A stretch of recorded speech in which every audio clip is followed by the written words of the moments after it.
disse que no começo do século XIX chega ao Brasil a corte portuguesa.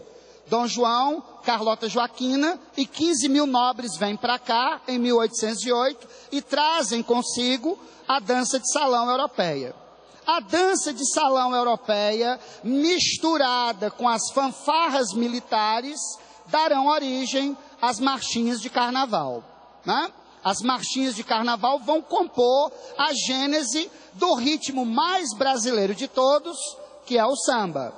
Pega a marchinha de carnaval, mistura com o lundu, mistura com a modinha, que por sua vez já é um resultado da mistura da música branca, negra e índia, e aí nasce o samba como um gênero 100% nosso, um gênero 100% brasileiro. Mas antes do samba chegar, observem que nós temos o choro nesse meio de caminho e as marchinhas carnavalescas. Alguém aqui deve conhecer, deve se lembrar de um nome chamado Chiquinha Gonzaga, né? O que foi que a Chiquinha Gonzaga fez? A Chiquinha Gonzaga eu consideraria uma das primeiras grandes arquitetas da música brasileira.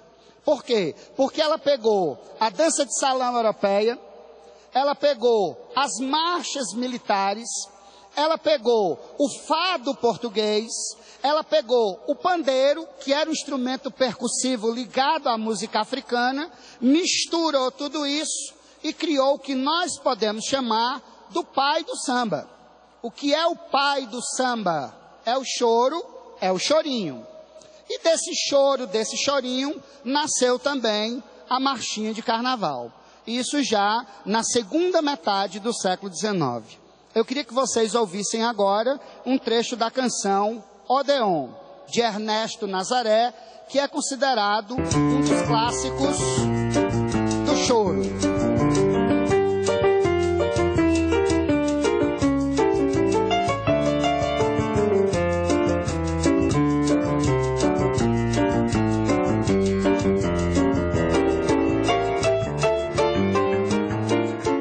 Esse trechinho é para a gente identificar o que é o choro. Professor João Filho, o que é o choro ou o chorinho? Você tem normalmente uma composição de 5 membros, aí você tem o violão, aí você tem o bandolim, aí você tem normalmente o cavaquinho, né? Começa com o bandolim, depois vai para o cavaquinho, a flauta, que dá uma melodia mais europeia, foi um instrumento introduzido pelo europeu, e o pandeiro. Então, com um pandeiro, uma flauta, um bandolim, um violão e um cavaquinho, tão clássica para o choro. E note que é daí que vem o samba, é daí que vem o samba de mesa, é daí que vem o pagode, né?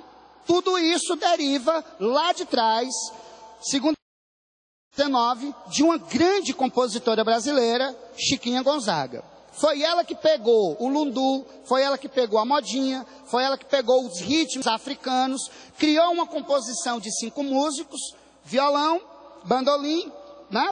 Cavaquinho, ou normalmente uma segunda viola, flauta e pandeiro, e você tem o choro ou o chorinho, que é o pai do samba. É daí que vem o samba de mesa, o pagode, o partido alto e por aí vai. Por outro lado, as marchinhas carnavalescas. Vale lembrar que Chiquinha Gonzaga compôs a primeira marcha de carnaval da história, que se chama Ó Abre Alas, né? Queria que vocês, por favor, queridos, ó.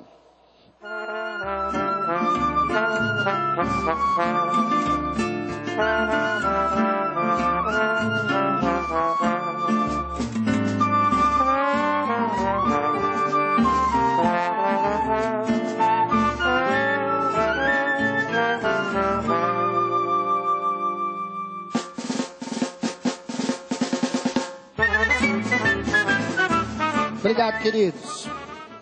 Se você observar bem, toda marchinha de carnaval tem uma caixa ou tarol rufando. E esse rufado do tarol lembra o quê? O rufado do 7 de setembro. O rufado das bandas marciais. Então, as marchas militares, as marchas, não, o ritmo, Alguém que não tem muito gingado para brincar carnaval já deve ter ouvido. Meu filho, basta colocar um dedinho para cá, um dedinho para cá, sobe um enquanto outro desce, sobe e vem com o pé que você está pronto já para ir para o baile de carnaval. Né? E esse ritmo que você normalmente brinca com o dedinho para cá e o dedinho para lá, ao som de um tarol ou de uma caixa, está totalmente inspirado nas marchas militares. Daí se chamar marcha de carnaval.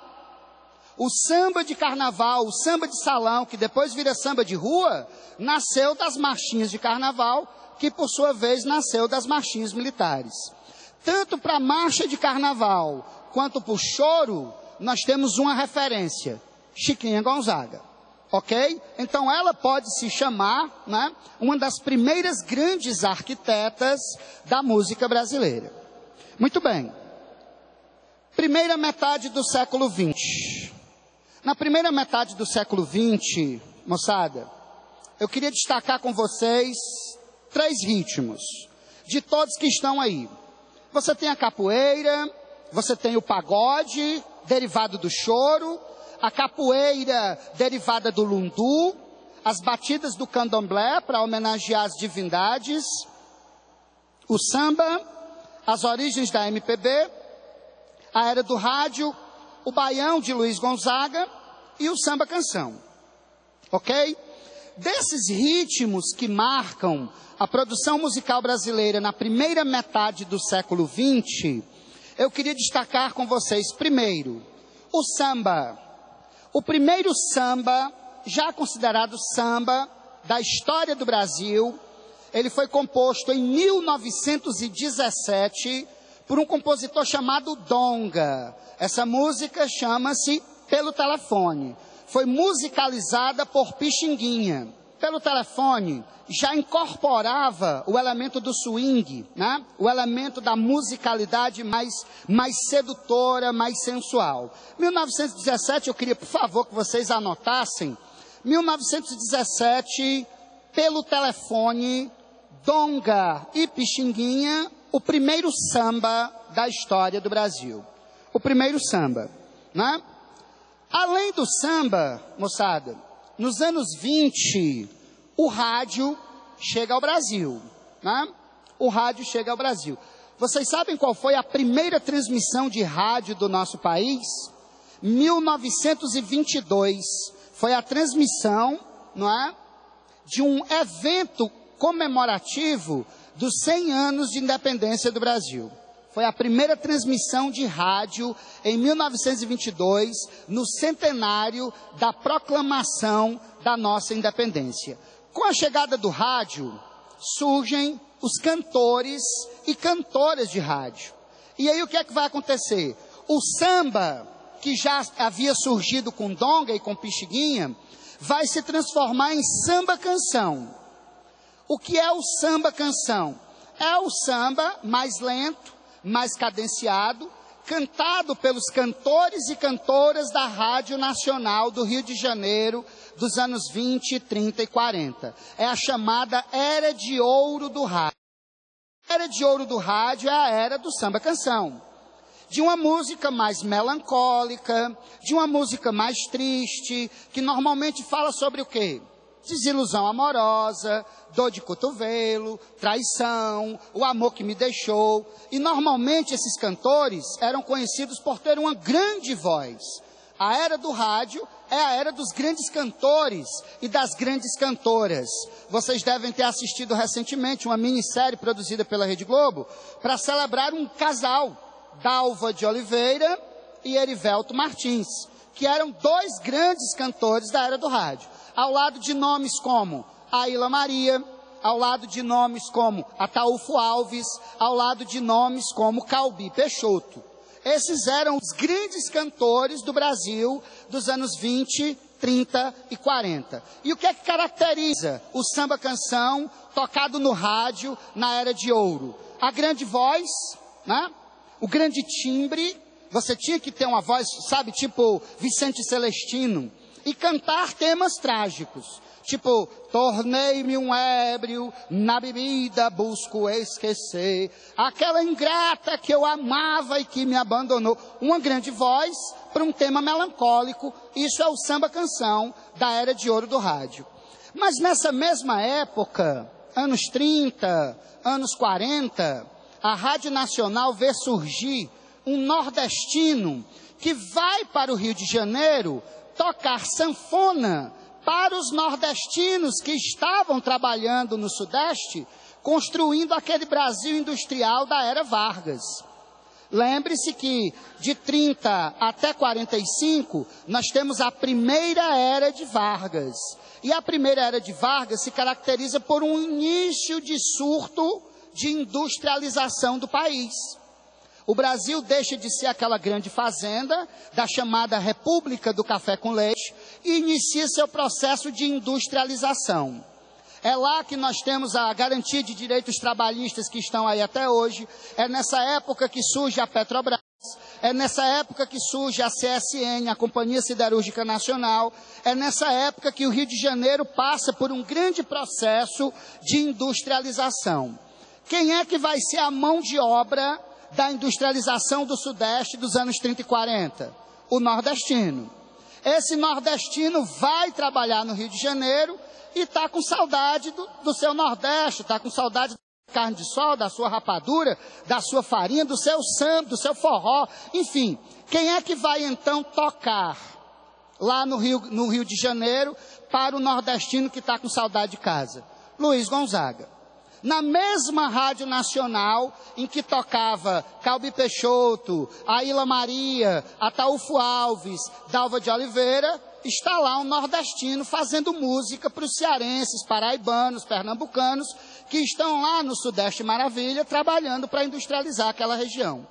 Foi o presidente, foi o diretor da Rádio Nacional, que chegou para o Luiz Gonzaga e disse assim: meu filho, você quer fazer sucesso com seus conterrâneos? Bote uma roupinha que identifique, bote um chapeuzinho de cangaceiro, bote um gibãozinho de couro, toque sua sanfona trajado como nordestino, porque o nordestino que estiver aqui olhando para você vai matar a saudade de casa. Aí surge o quê? Surge o baião. O que é o baião? Baião quer dizer o quê? Uma mistura, né? O nosso bom e velho baiãozinho de 2 é o arrozinho misturado com o feijão, com um queijinho, uma verdurinha. Então, o que é o baião? É uma mistura de ritmos populares nordestinos. Quais ritmos? O machixe, o chachado, o xote. O que é o baião? O baião é a mistura do machixe, que é um ritmo mais para a cintura, é um gingado de cintura. O chachado, que vocês sabem que é um gingado com os pés. Chachado, inclusive, é uma onomatopeia, é a imitação do som que o chinelo faz quando arrasta no chão. Era o ritmo muito dançado pelo Virgulino Ferreira e pelos seus cangaceiros. Daí o Luiz Gonzaga aparecer com um chapéu de cangaceiro, porque ele tocava muito o chachado é aquele arrastadinho de pé, né? E o xote, mais swingado, mais sensual. Tu mistura xote, chachado e machixe, você tem o baião. E do baião nasce o forró, com o nome de forró-bodó, né? Com o nome de forró-bodó, que é exatamente um subproduto do baião, que por sua vez é o resultado da mistura do xote e do chachado. Muito bem. Então, nós vamos aqui, a capoeira, o pagode, as batidas do candomblé. Eu queria que vocês, por favor, então, queridos, colocassem aqui pra gente um trechinho de The Ladies a Tramp. Queria que vocês ouvissem, né, um grande cantor de rádio e a sua grande voz. Olha aí. She gets too hungry for dinner at 8. She loves the theater, but never comes late. Man, I never but aware before. Esse é o nosso Calbi Peixoto, cantando uma canção de Frank Sinatra, intitulada The Ladies a Tramp. Frank Sinatra, como vocês sabem, era apelidado de A Voz, The Voice. Tamanha a impostação, a potência e a força de sua voz. Calbi Peixoto é chamado até hoje de o Frank Sinatra brasileiro. Exatamente por ter uma grande voz, por ser aquela voz típica do rádio, uma voz poderosa e imponente, e que normalmente cantava coisas associadas à melancolia, à dor de cotovelo, ao abandono amoroso e etc. Isso lá na chamada Era de Ouro do Rádio. E nessa mesma era de ouro do rádio, nós vemos chegar Luiz Gonzaga, e eu queria que vocês colocassem aí o que é o ancestral do nosso forró.